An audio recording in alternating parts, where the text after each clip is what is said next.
अस्सलाम वालेकुम मेरे पाकिस्तानी और कश्मीर भाइयों। आज मैं आपको वो तीन वजूहात बताऊंगा जिसकी वजह से हमें फ़िक्र करनी चाहिए और जो बिल्कुल कोर इशू है जिसको हमने अभी से काम शुरू करना और बिल्कुल जंगी बुनियादों पर काम शुरू करना पड़ेगा।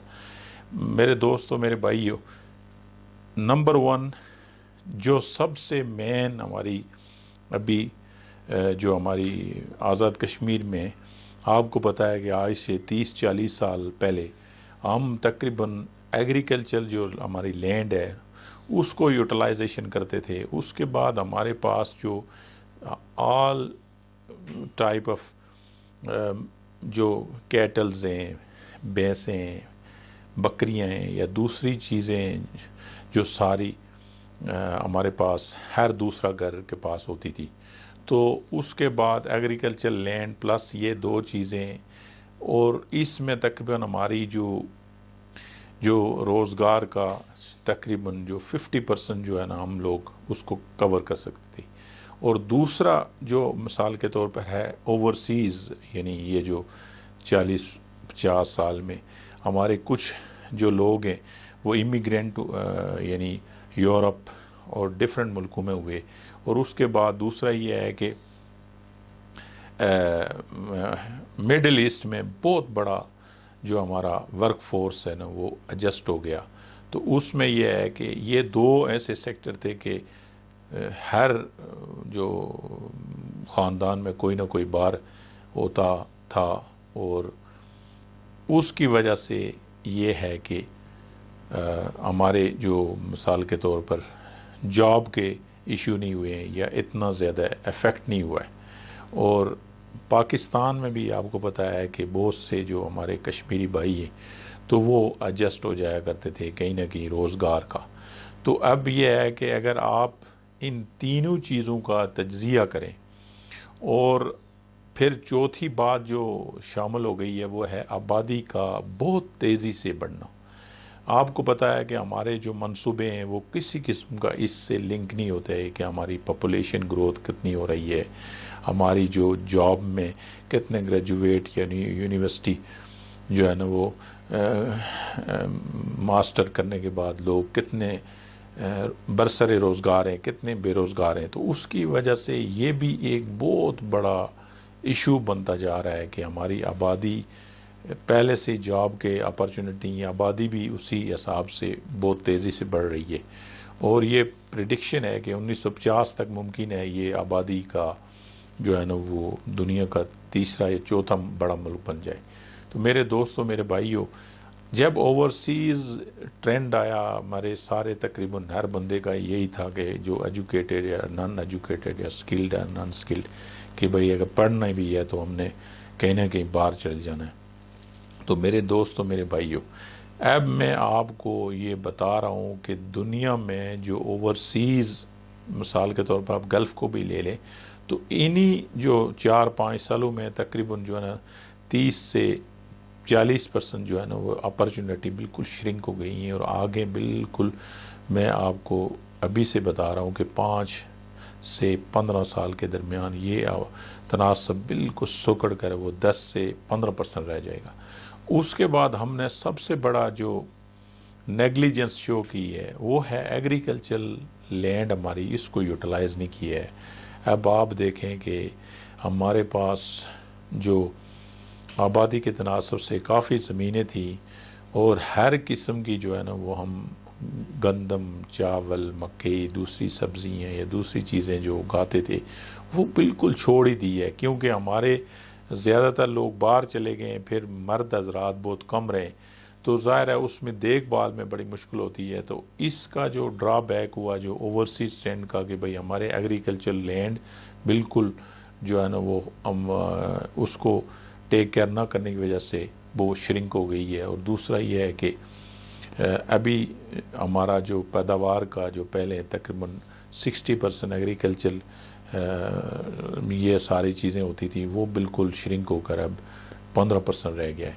तो मेरे दोस्तों, मेरे भाइयों, अब ये अलार्मिंग सिचुएशन है। देखें, अगर हमारे पास ये तीनों रिसोर्सेज बिल्कुल जिस पर हम 90% डिपेंडेंट थे, और वो श्रिंक होकर जब 15% रह जाएगी तो आप अंदाज़ा करें कि हमारे पास क्या ऑप्शन है।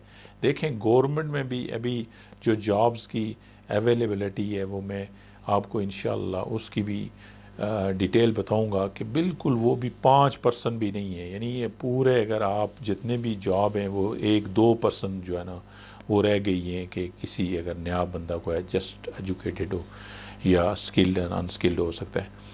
उसके बाद आबादी का भी इतना बड़ा तनासब हो रहा है। तो मेरे दोस्तों, मेरे भाइयों, अब हमने ये सोचना है कि हमारे पास ऑप्शन क्या है। अभी से अगर हम ये प्लानिंग शुरू करें कि इसको देखें, डाइवर्ट एंड शिफ्ट करें, कि जो जो एरिया हम देखें कि अगले 50 साल में जिनका जो मिसाल के तौर रोज़गार के क्या क्या, वो एग्रीकल्चर को हम रिवाइव कर सकते हैं, टूरिज़्म को रिवाइव कर सकते हैं। अभी अल्हम्दुलिल्लाह बिजली का जो मसला हो गया है वो भी हल हो गया है। तीसरा ये है कि हमारे पास अब इंफ्रास्ट्रक्चर भी आस्ते आस्ते वो अगर हम और बेहतर करें तो इसमें भी बहुत बड़ी जो है ना हम शिफ्ट ला सकते हैं कि जो ओवरसीज़ का ट्रेंड की वजह से हम अपने ही एरिए में टूरिस्ट का जो है ना वो नंबर 1 प्रायोरिटी बेस पर गवर्नमेंट अगर करे। देखें, यहाँ पे मैं आपको बताऊँ कि जब आज़ाद पत्तन की रोड बन जाएगी और उसके बाद ये तोलीपोर बड़ी रोड जो अभी काम अगर वो गवर्नमेंट बहुत जल्दी उसका स्लो है, यानी प्रोजेक्ट स्टार्ट हो जाना चाहिए था, तो ये बहुत ही फास्ट जो उसमें करे, ये पत्तन वाला जो रोड चाइना का जो प्रोजेक्ट है ये कंप्लीट हो जाए, तो मैं गारंटी देता हूँ मेरे दोस्तों कि हमारे आज़ाद कश्मीर में पूरे पाकिस्तान से जो टूरिस्ट आएंगे ना, तो ये गैप कवर हो जाएगा। ये ओवरसीज़ का जो मिसाल के तौर पर हमारा जो अपॉर्चुनिटी श्रिंक हुई हैं, फिर हमें एग्रीकल्चर को दोबारा रिवाइव करना पड़ेगा। गवर्नमेंट को नंबर 1 प्रायोरिटी की वजह जो खेत हैं, जो एरिया है, उसमें क्या क्या बेहतर उग सकता है और उसको हम जो है ना वो दोबारा उसको आबाद करें। उसके बाद बहुत से जो मिसाल के तौर पर हम ऐसे जो जानवर हैं दूध देने वाले, या जो मिसाल के गोश्त, ये सारी ऐसी चीज़ें हैं कि इसका जो है ना हम अगर रिवाइव नहीं करेंगे तो हमारे पास इतना बड़ा ऑप्शन नहीं है कि भाई हम बहुत बड़ी हैवी जो इंडस्ट्री को लगा सकें, क्योंकि अभी ऐसा इंफ्रास्ट्रक्चर नहीं है कि उसको हम इमीडिएटली। तो इसमें ये 3-4 सेक्टर है मेरे दोस्तों, ये हमें जंगी बुनियादों पर काम करना पड़ेगा। और एक ये भी वजह हुई है कि मैं आपके सामने हाज़िर हुआ हूँ कि अल्लाह ताला का जो है ना की तरफ से फ़र्ज़ समझकर, एक मुसलमान का जो है ना ज़िम्मेदारी समझकर मैं आपके साथ हाज़िर हुआ हूँ कि आप जो अरबाब इक़्तिदार हैं या जो भी हम 99% कॉमन लोग हैं, देखें ये हमारा अपना जो है ना वो घर की तरह मुल्क है। हमें इसे अपने जो है ना घर की तरह ही मिल के इसको बिल्ड करना है, जिस तरह कौमें मिल के आगे बढ़ी हैं। तो मेरे दोस्तों, मेरे भाइयों, इंशाअल्लाह मैं कोशिश करूँगा कि इसकी और डिटेल में आपको अगली वीडियो में, लेकिन आप ये बात हर अरबाब इक़्तिदार पर पहुँचाएँ ताकि वो कुछ इसमें वर्कआउट आज से शुरू कर दें। तो इंशाअल्लाह हम चाहते हैं कि भाई हम सब मुहिब वतन पाकिस्तानी और कश्मीरी हैं। मैं किसी पर क्रिटिसाइज़ नहीं करता हूँ। जो भी किसी भी पार्टी का कोई भी पॉलिटिकल लीडरशिप या कोई भी इस मुल्क की बेहतरी के लिए काम करेगा, वो 1% भी हो, तो हम उसको इंशाअल्लाह उसकी सपोर्ट करेंगे और उसको हम जो समझेंगे कि वो एक बहुत बड़ा इस मुसलमान कौम के लिए याद कर रहा। अल्लाह आम सब का हामी और नासिर हो। अल्लाह ताला हम सब को सारी बीमारियों से महफूज रखे। वालेकुम अस्सलाम व रहमतुल्लाहि व बरकातहू।